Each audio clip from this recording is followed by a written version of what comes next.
इथं मधाचं गाव आहे. जगातलं रामभाऊ सर्वोत्तम मध इथं मिळतो. स्ट्रॉबेरी जगातली सर्वोत्तम स्ट्रॉबेरी इथं मिळते आणि 80% मला वाटतं स्ट्रॉबेरीचं उत्पादन इथं महाबळेश्वर मध्ये आपण घेतो. हा देखील इतिहास आहे.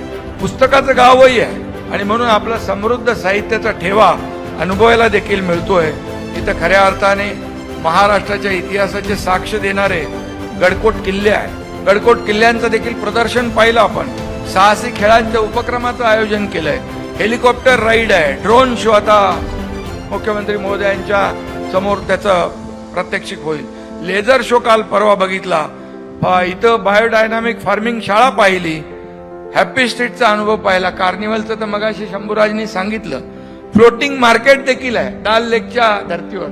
बोटीमध्ये मार्केट तेही अगदी चांगलं आहे. अॅग्रो टुरिझम आहे. बोट रायडिंग आहे. सूर्यवंशी आपले नागपूरला होते NIT. मी त्यांना म्हणालो फुटाळा तलावामध्ये आपण बघितला ना तो शो. बोलो तसा शो या वेना लेक मध्ये तुम्ही केला तर त्याचं आणखी जे सौंदर्य आहे आणि पर्यटकांना तो फुटाळा तलावासारखा आपला लेझर शो भुरळ घातल्याशिवाय राहणार नाही.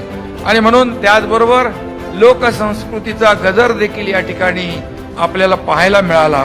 आणि म्हणून सगळंच आपण पाहतो. इथं एका फेस्टिवलमध्ये फक्त 3 दिवसाच्या फेस्टिवलमध्ये सगळं या ठिकाणी आणण्याचा प्रयत्न शंभूराज आणि त्यांच्या टीमने केलेला आहे.